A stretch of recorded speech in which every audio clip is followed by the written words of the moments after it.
Matapos ang halos 5 taon, ay magkakaroon na ulit ang teleserye ang Queen of Soap Opera na si Judy Ann Santos. Magkahalong emosyon ang nararamdaman ni Judy Ann Santos sa kanyang pagbabalik sa paggawa ng teleserye.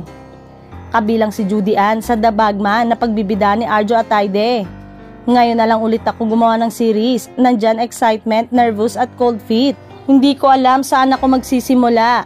I will play it by ear. Para ulit ako nag-aaral, grade 1. Lahat bago sa akin. Ibang-ibang production ngayon, pagtatapat ni Judy Ann. Sa kauna-una ang pagkakataon, ay gaganap ang aktres bilang presidente ng Pilipinas. Hindi kailanman sumagi sa isip ni Judy Ann na magagawa niya ang ganito. Of course, may pressure para sabihin nila na ako lang nakita nilang gaganap bilang President of the Philippines.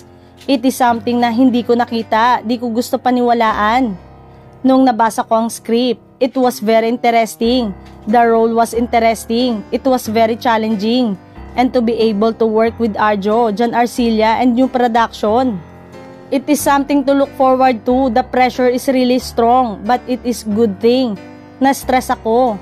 Kailangang harapin ang mga bagay na uncomfortable ka. To go out of your comfort zone and do something new. Paglalahad ng actress superstar. Iniaalay ng buong grupo ang bagong seryeng gagawin para sa namayapang head of the Dreamscape Entertainment na si Deo Endrenal. I offer this Bagman to Deo. Ang trabaho na ito ay para kay Deo, git ni Juday. Taong 2022 ay naging guest host siya ng morning talk show na Magandang Buhay upang pansamantalang palitan ng Asia Songbird na si Regine Velasquez na magkakaroon ng concert sa mga panahon na yun. Panoodin ng actress sa kanyang docudrama na Paano Kita Mapapasalamatan na ipinalabas din noong nakaraang taon.